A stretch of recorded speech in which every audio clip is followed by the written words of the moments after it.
Okay, college football fans, pen and paper ready. Steve Deace is here, Michigan Podcast, and he has brought numbers, and they have proven meaningful in the past. So we will dissect. Steve, good to see you here at the Voice of College Football, sir. You bet. How you doing today? I am better than I deserve, man. Thank you.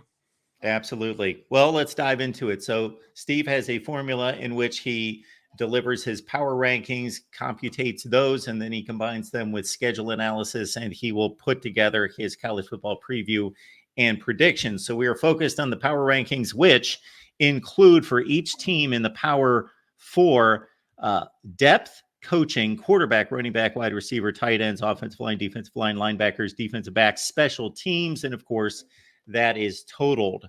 So we will present the numbers on the screen as we start our conversation. So I'm going to go to your favorite spot first and foremost, Michigan in the Big Ten, because a few things stand out here for me.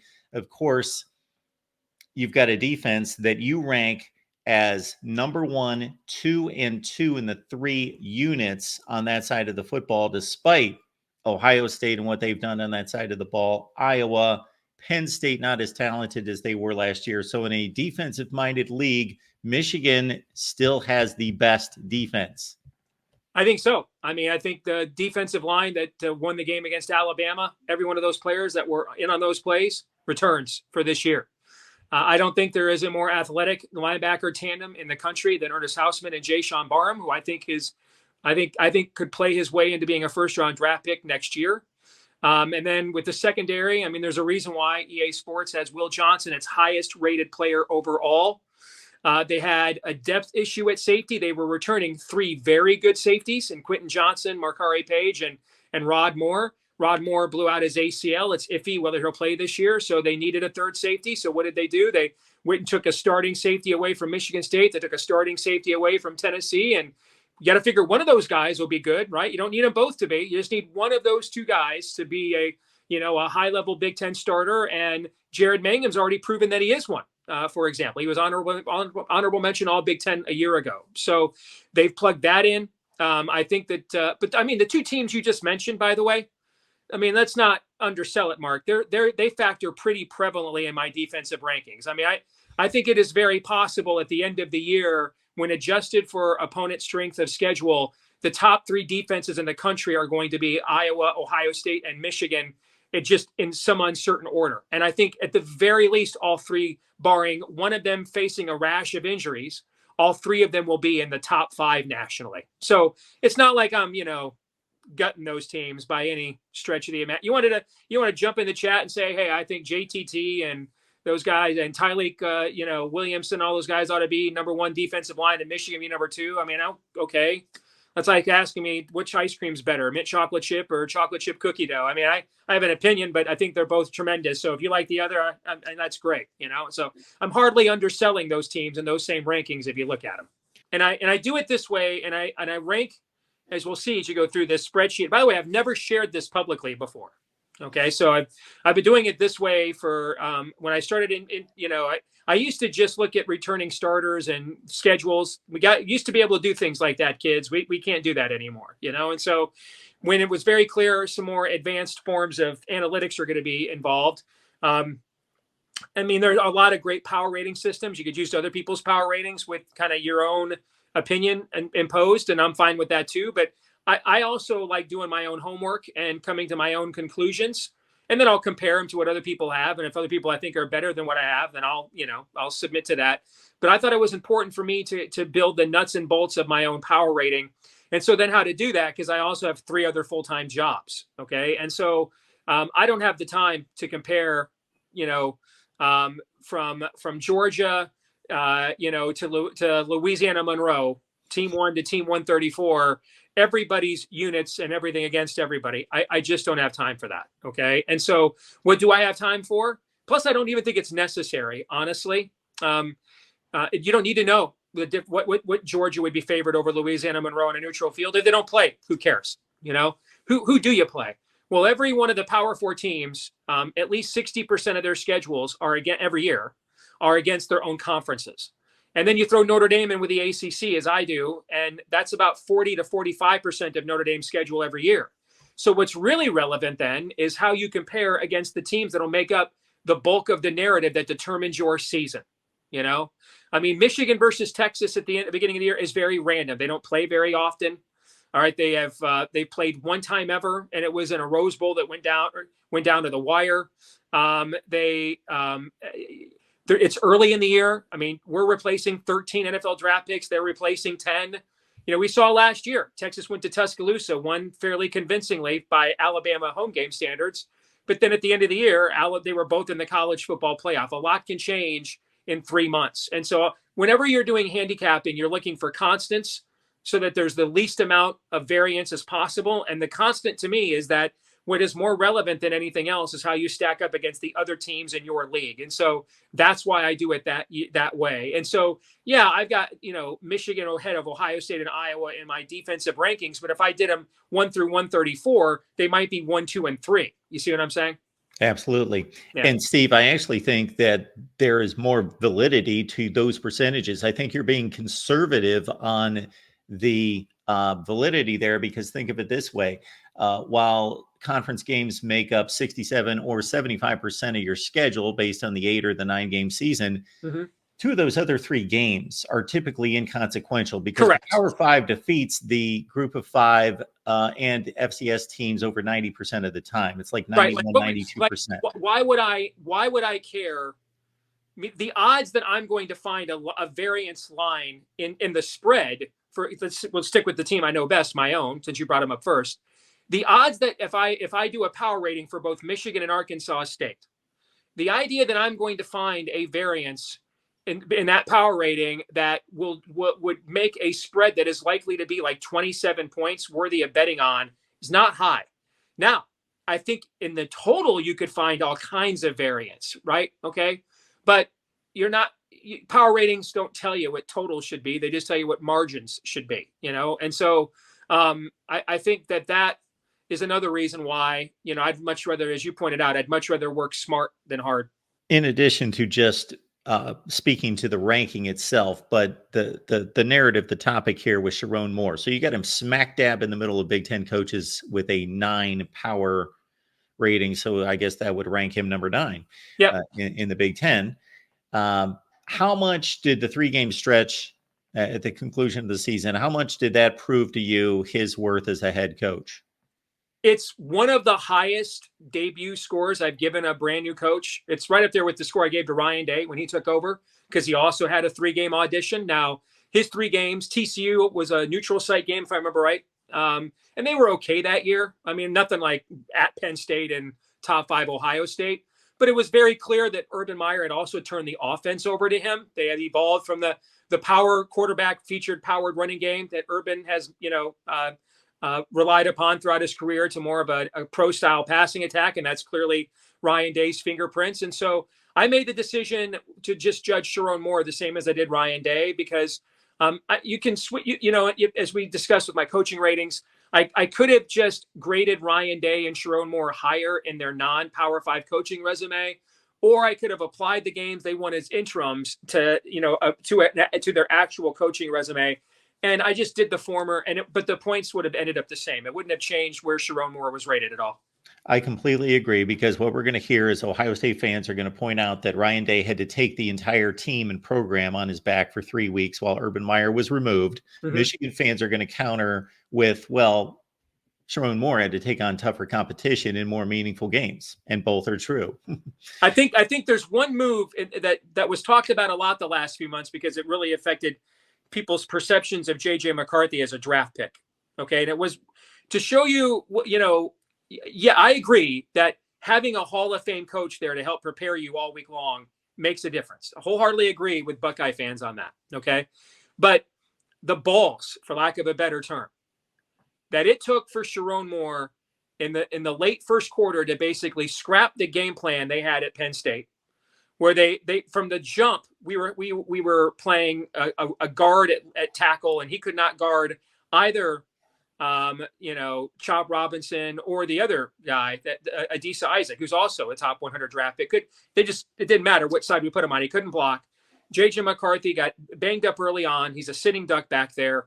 The balls that it took for him to scrap the game plan that him and Jimmy put together, and then to just say, you know what, man, can't block these guys.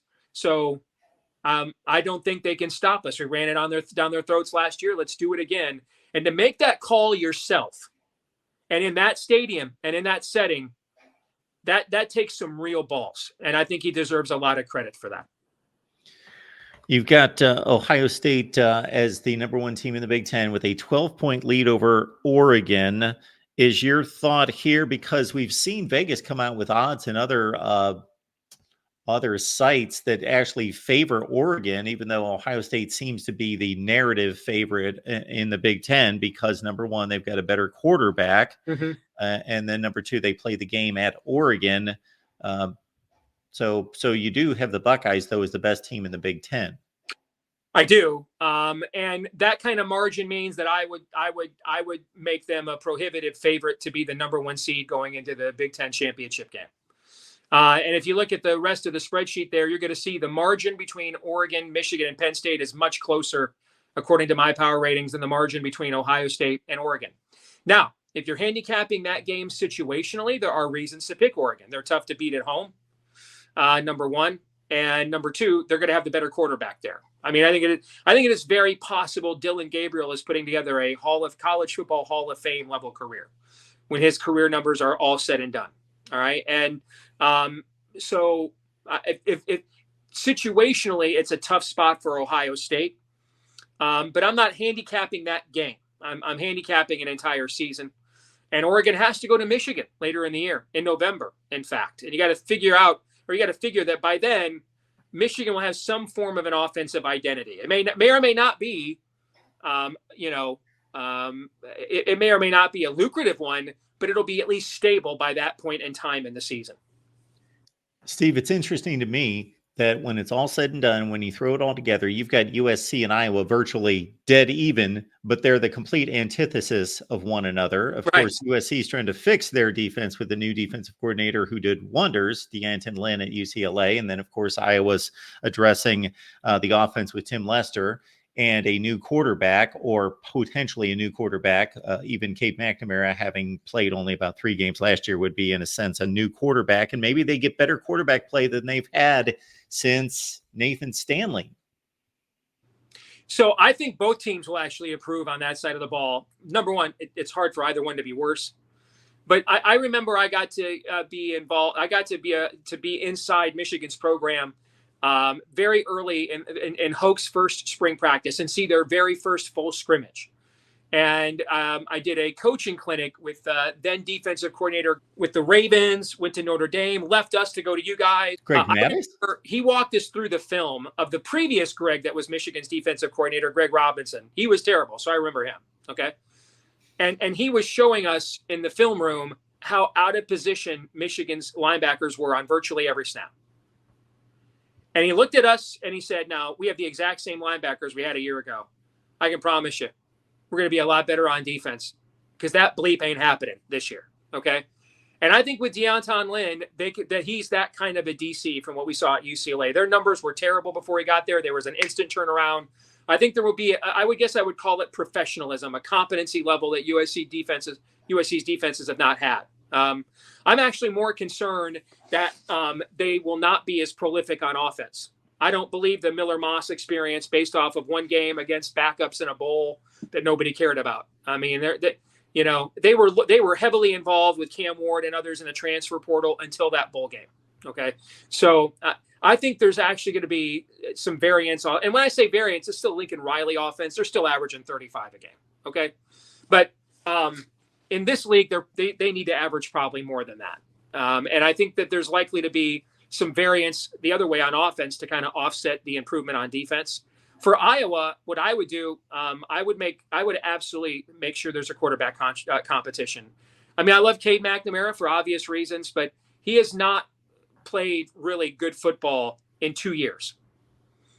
He was not good to open the 2023 or 2022 season and then got injured and was out the rest of the year. He was injured to open the 2023 season, and his numbers were not good because of that. Brendan Sullivan was a stabilizing force for Northwestern last year. So even if it's just him, by the way, Brendan Sullivan's career completion percentage, as you pointed out to me, is ahead of Cade McNamara's. So at the very least, Brendan Sullivan, even if Cade McNamara never returns to form, Brendan Sullivan is way closer to a competent Iowa quarterback, than anything we saw from Deacon Hill last year. And they won 10 games with that guy at QB and should have won 11. And defensively, they're bringing almost everybody back, So I think both teams will at least become competent on the defensive end for USC and the offensive end for Iowa. So, Steve, the numbers should be completely separated from our perception of how good these teams are and the brands and all that other business. So you would think a team that was 8-5 last year that returns most of its production should be better than 15th in the Big Ten, but that's where Northwestern sits. Yeah, I think some of it is a charmed life. They lost Brendan Sullivan at quarterback. A lot of things went right for them last year. That doesn't take anything away from what they did. David Braun did at the very least the greatest interim head coaching job since Steve Fisher in the 1989 NCAA tournament. Okay, but I just think when you look at their personnel, they're clearly a step behind most of the rest of the league. Looking at the ACC, Steve, Vegas odds pretty much put Florida State a smidge ahead of Miami and Clemson. Looking at your rankings, and what I find fascinating because of the college football playoff expansion to 12 and because of the format of giving the 4 seeds to the conference champions is that there's this opportunity in the Big 12 and the ACC for an extremely odd team to possibly make their way to the playoff. And the ACC, little less likelihood because of Miami, Clemson, and Florida State. But SMU has the same power ranking in your rankings as NC State, a team that's coming off 9-4. Usually group of 5 struggle mightily coming into a power league. Even TCU and Utah took a couple years. But and this is a team that was 0-3, talking about SMU against power competition in 2023. And that's, I've referenced this before. If you used to listen to Phil Steele's old podcast, he would always say, well, my numbers say, my computer says this, but I think this. And so my numbers say that I should be higher on SMU than I will be when my preview comes out next week. But I can't let go of what you just said. When they stepped up in competition, because we're talking about 8 starters back on what was a defensive team number 31, which for SMU is like the best defense they've had since the 80s. Okay. They're consistently a top offense. They have a lot of guys coming back on that side of the ball as well. So my numbers say I should be higher, but I need them to prove it to me, because every time they stepped up in class last year, even in the bowl game, and I know Preston Stone was hurt at quarterback, but that was a BC program that kind of really, backed into a bowl, and they just ran the ball down SMU's throats. So I'll probably end up punking out, just to be honest with you, and split the difference. Okay. I won't completely, I won't pick them to go 6-6, but I'm not going to pick them to win the title either. But I could see myself putting a futures wager based on these numbers. I could see myself putting, pizza money on a futures wagers on SMU to win the ACC, just in case my numbers are smarter than I am. Moving to the Big 12 here. By the way, since you brought up the ACC, can we talk about Miami for just a second? Absolutely. Miami is a team I am struggling mightily with. Because as you can see in these numbers, I think Miami absolutely has the best roster in the ACC. And where it's most important too. Okay. It's not like, hey, they're great at linebacker and suck at the offensive line. Linebacker is one of the least important positions in college football these days. All right. I think they have the best quarterback in the ACC. I think they have in Cam Ward, the best running back in the ACC, and Damian Martinez. I think they have the best offensive line in the ACC. Frankly, I don't even think that's actually close. All right, I think they're number 1 at a distance. And I think they at least have a top 3 minimum defensive front led by Ruben Bain in the ACC. I mean, those are the spots you really want to be. And Miami special teams actually have rated pretty highly too. Okay. My brain is at war with itself. All right. My logic center is saying I must pick Miami to win the ACC. Okay. But my heart, life experience, and every other part of my, at least not as cognitively impaired as Joe Biden nervous system is telling me is doing the Jonah Hill gift. Don't do that. Okay. I mean, I just watched the new Beverly Hills Cop on Netflix last night, and all I kept thinking about, because I'm like obsessed with what I'm going to do with Miami. Okay. And all I kept, don't fall for the banana in your tailpipe. Don't fall for the banana in the tailpipe. Don't do it again. Okay. And of course, but I'm worried if I don't, they'll go like 11-1 or something, and I'll look at it like an idiot. That I'm confident Miami's going to make me look bad, whichever decision I make. Well, you're like me. You want to be a visionary. I just don't want to place the same teams in the same spots as we're all accustomed to and say, okay, the playoff's going to be in the top 4 seeds are going to be this because I don't want to look bad. No, I want to be able to get out in front and be a visionary and see who's trending up.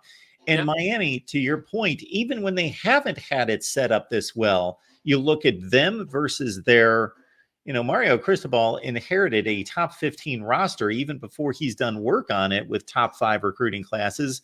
And you look at the schedule and you think, who are they going to lose to? You're right. But you also look at the schedule, Mark, and you're right. You don't see more than 3 games there that you think they are less than a touchdown favorite in. Okay.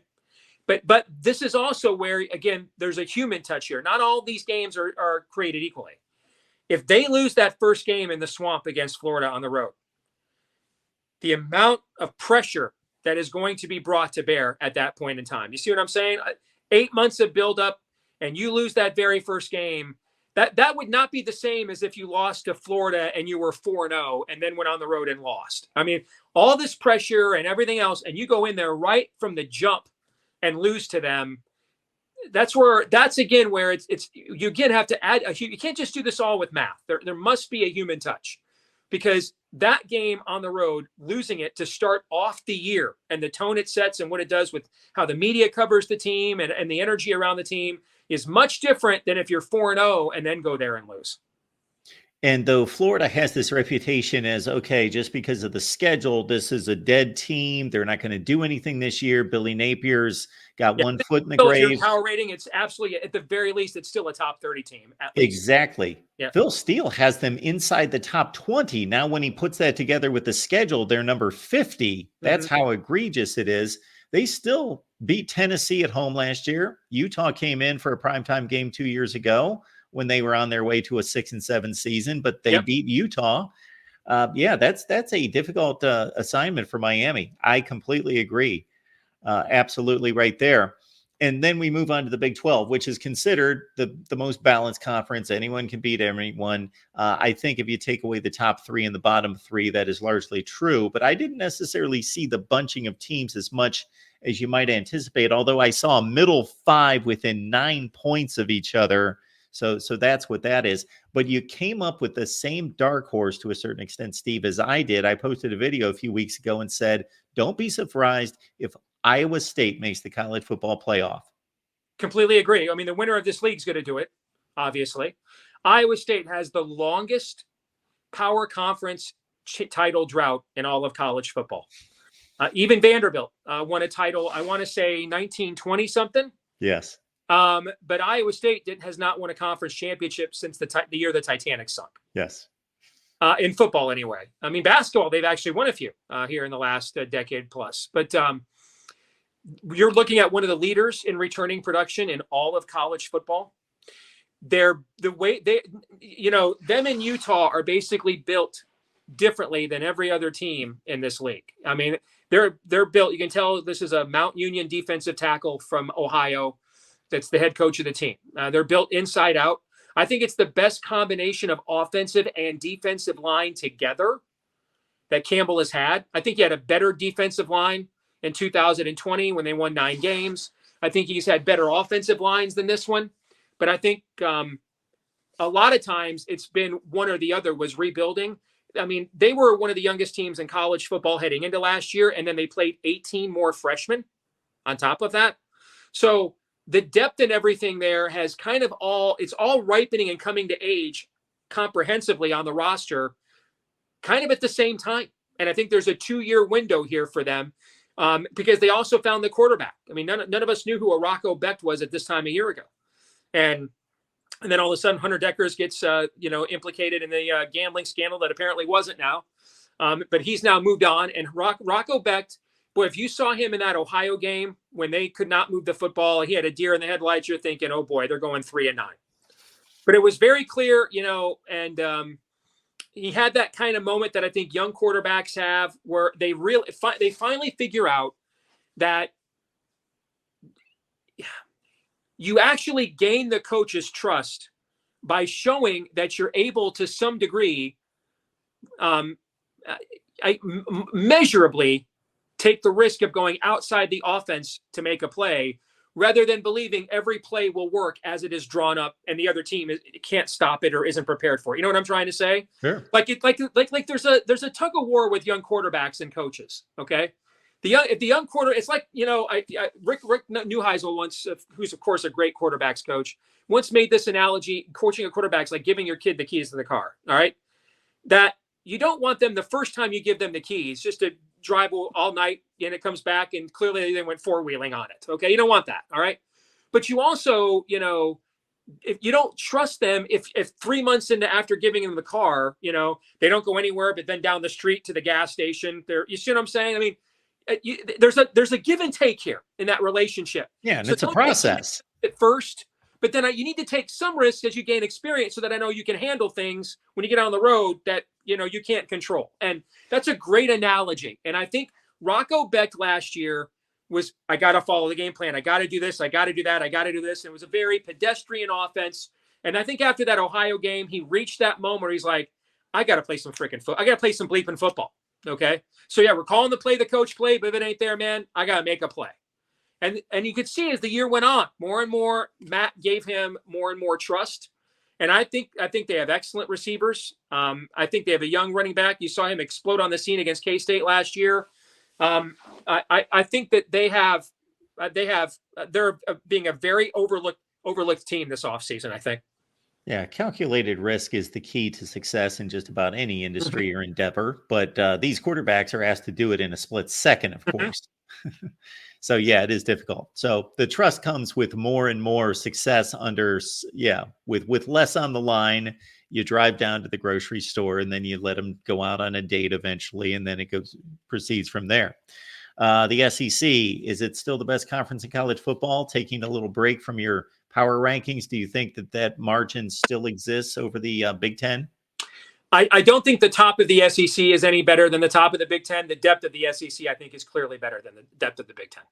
I would agree. Yeah. I do think that certainly the initial edition of Oklahoma, Texas was more substantial than USC, UCLA, but then you tack on Oregon, Washington, that Correct. The Big Ten has closed the gap. Yeah, like if you made them play off Alabama, Georgia, Texas, and Ole Miss versus Oregon, Ohio State, Michigan, and let's say Penn State, I don't think that there's any difference then in one foursome there to the other. I don't.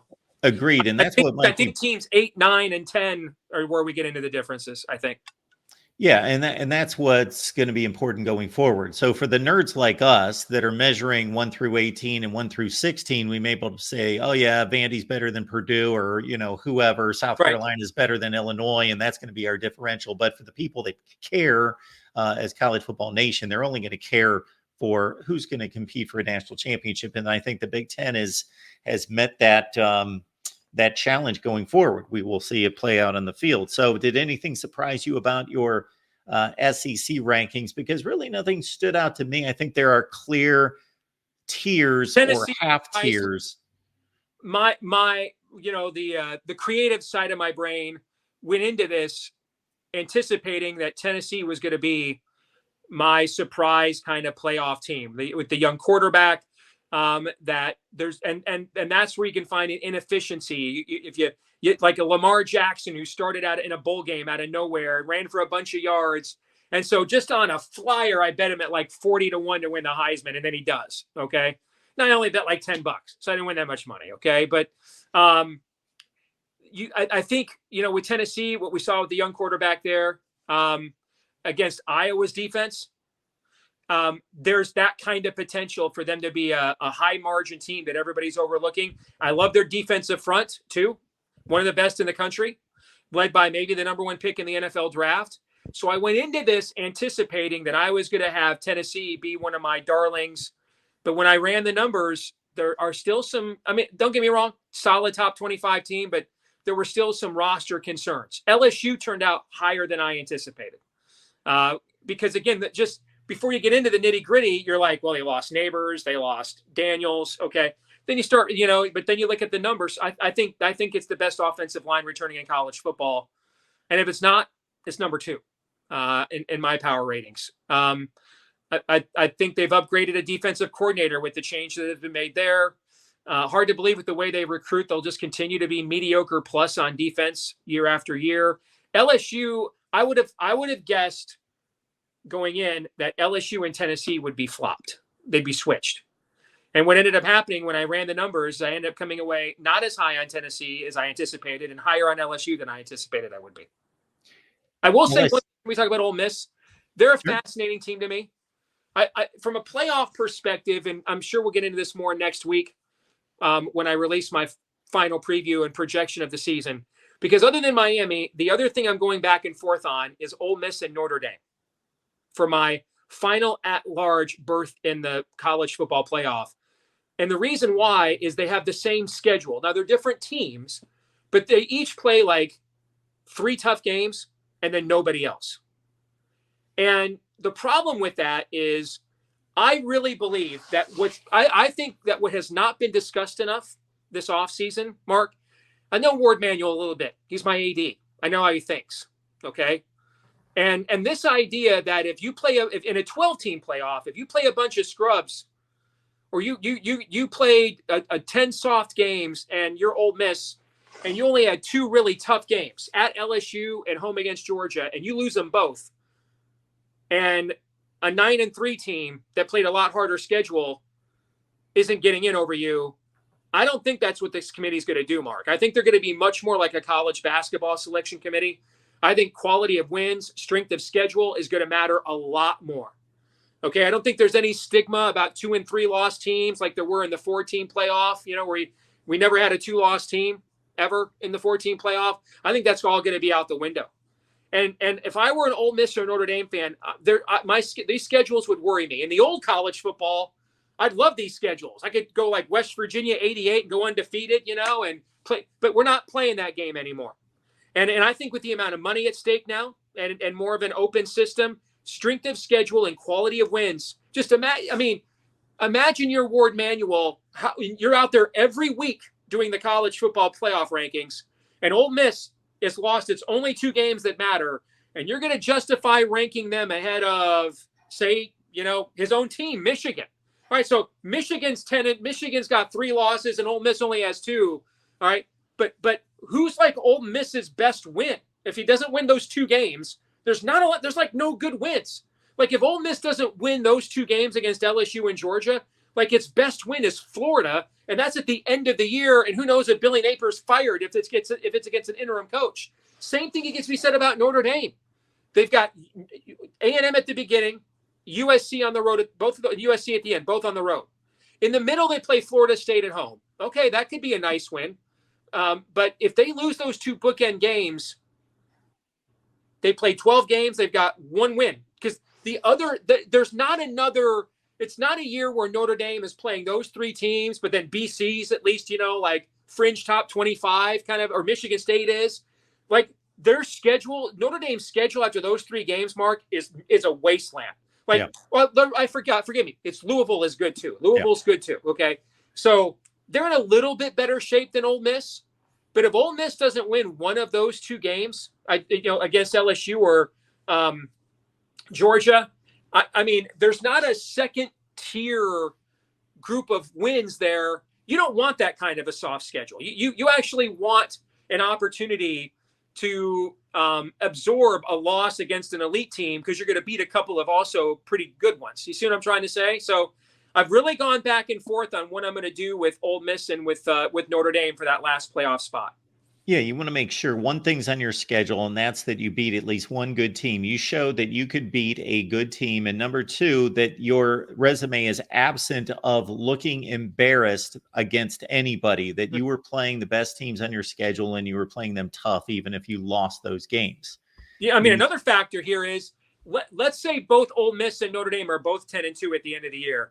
and they're both, and there's a couple of them, and they're in there for those last spots or two. Okay, but Ole Miss and Georgia is undefeated, and Ole Miss took Georgia down to the wire or to overtime.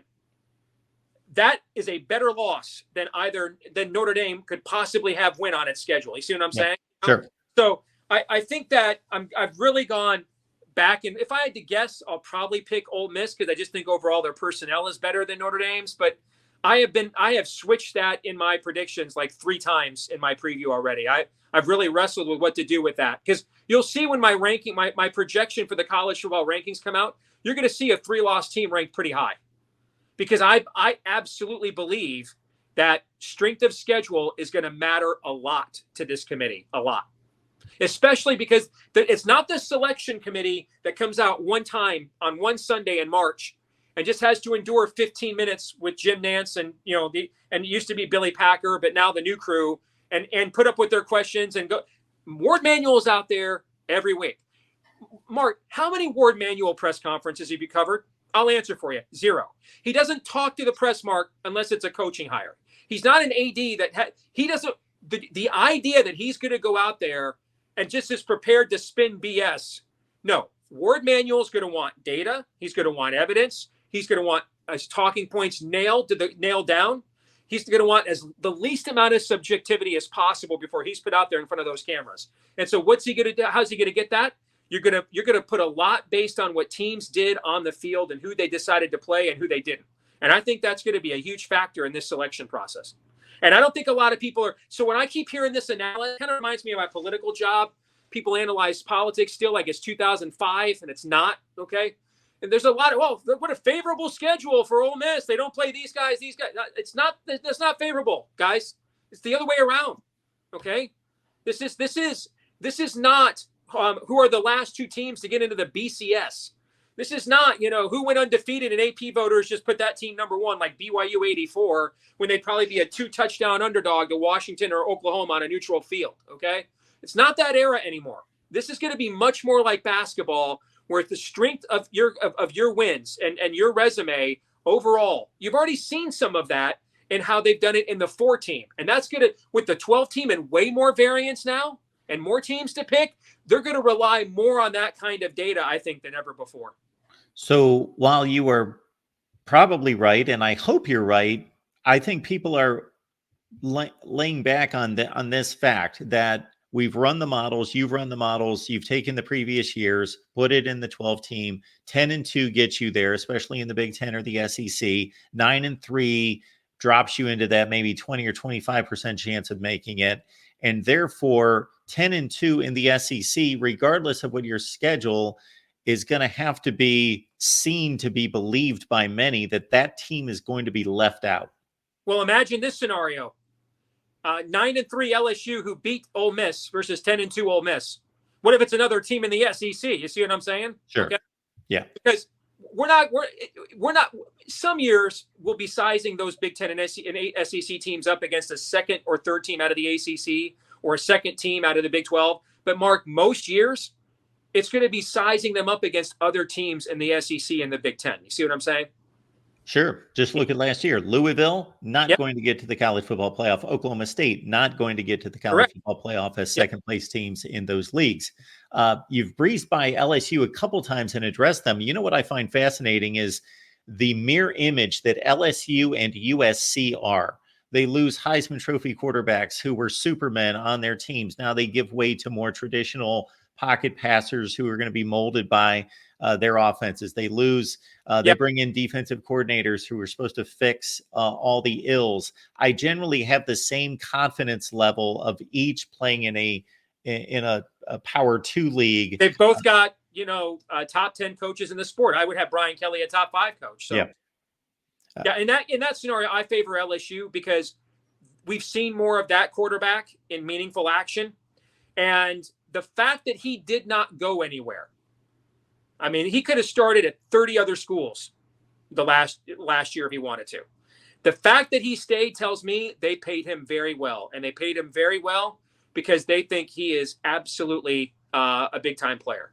So I'm much more confident in LSU's replacement for Jaden Daniels than I am USC's. Steve, before we let you go, I want to take you back to your team, because this is what I'm seeing and hearing is that immediately after the national championship game, with the glut of Michigan players headed to the NFL draft, of course, the most of any team in the sport, loss of the quarterback, loss of the head coach, that it was, okay, Michigan's down. They're going to lose 4 or 5 games this year. And that was the national narrative. Write them off for this next season. It seems to be swinging back, that people are taking Michigan more seriously as people like yourself educate people, and maybe people are looking deeper into the personnel that's returned. Do you feel, and then we see the national publications come out with generally Michigan in that 6 to 10 range? I do think, I think there was an overreaction at first. And that doesn't mean we have not had significant losses, but I think what is being lost on people is we did it differently than Georgia and Alabama and Ohio State and Clemson have done, with the traditional, let's dominate the top 100 list of, the 24/7 composite recruiting rankings. We did it differently. We had a few star players that we recruited, like Donovan Edwards and who's still back, by the way, JJ McCarthy, and a few of those guys. We had a whole bunch of kids that were ranked somewhere between 150 and 400 that we took advantage of COVID years, okay, with extra eligibility, and now they're grown ass men, okay. And then we have our hits level in the transfer portal have been extremely high. On our hit level on the transfer portal. So it's a bit of a different route than, the elite teams prior to us winning it, LSU would be in there too. And the way they've done it, where you can just look at their, like Bud Elliott does, just look at their blue chip ratio. It makes sense. They're winning the national championship. Okay. So we did it differently, and I think because of that, Mark, people don't understand the amount of talent and depth that was on this team last year. And they actually don't understand that it's actually the junior class that was actually the highest rated recruiting class of the last 4 years. The Will Johnsons, the Colston Lovelands, and then there were guys like Mason Graham that USC didn't come in on him until way late. They didn't think he was that good. He might be a top 5 pick in the NFL draft. Kenneth Grant was a 3-star. I mean, he'll be one of the, mark my words, he will be one of the stars of the NFL Combine in Indianapolis next February. All right, so that junior class that's going to dominate our roster this year is full of stars, and many of the guys that we lost, Mark, had more. Not just JJ, Blake Corum had more eligibility. The way the roster management that's been done here is NFL high level NFL level of roster management of what Jim and Sherrone as his lieutenant. What Jimmy and Sherrone did to manage this roster over the last few years, so they would have more than just one breakthrough year, but a window to try to win a natty. Okay, they really did a masterful job. They took full advantage of the COVID rules. They figured out with NIL, hey, we're not going to pay a bunch of 16-year-old kids who haven't played. So here's what we're going to do: we're going to pay guys who would be 5th and 6th round draft picks more than they would have made in the NFL. Keep them back in school, but they don't have to be on scholarship. They're walk-ons, and so. I told you last year, we had more than 100 guys on our roster who had previously who at some point had been on scholarship at Michigan.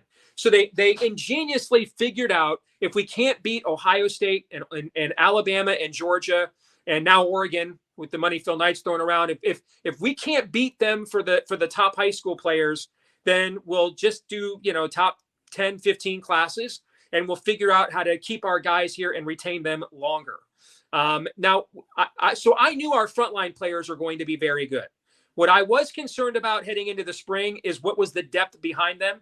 In the spring, the depth was better than I thought, because that's the thing that with Jimmy, that will be the true test of Sherrone will recruit very well. If you look at the class he's putting together now, it's going to have more top 100 kids than Jimmy's last 2 or 3 classes did. But the player development under Harbaugh, and this goes back to Stanford, the amount of 3-star kids at Stanford that Harbaugh turned into NFL players, that is going to be the true test here. And that I was concerned about. How much of because you can't expect a rookie coach to be as good at player development as a guy that was 6 inches from, being one of only 3 coaches ever to win a natty and a Super Bowl in the history of this sport. All right. And so I wanted to see how good was last year's reserves And I think there's a lot better depth there than what I thought. That's what I saw in the spring. More guys that I think are ready to play. Because if they are, then I think we'll have good enough depth again to at least contend for the Big Ten championship. And I'm guessing that if you could be given one piece of information, post-season information now, it would be the Michigan quarterback stat Correct. line to determine. Right. So I mean, 17, 18 touchdowns against 6 or 7 picks. Right. I mean, it to me, if I'll just tell you right now, if we had JJ back, I'd pick us to win the Big Ten again. Steve Deace, Michigan Podcast. What's going on in Michigan Podcast and with the Bigger Ten? We have started new seasons. We just, on Michigan Podcast this week, unveiled my win total for season best bets, which have a pretty good record throughout the years. And then Bigger Ten, we took a look at what Phil Steele had to say about the Big Ten college football season. Of course, we'll be all over Big Ten Media Days in a couple of weeks. So, yeah, we're in full football season mode there now. I tried to shoot holes in the win totals, but it was difficult to do. So check those out as well, everyone, on Michigan Podcast and the Bigger Ten. Steve, it's always a pleasure. Appreciate you stopping by. We will look forward to your compilations once you factor in the schedules here in a couple of weeks. You bet, brother. God bless.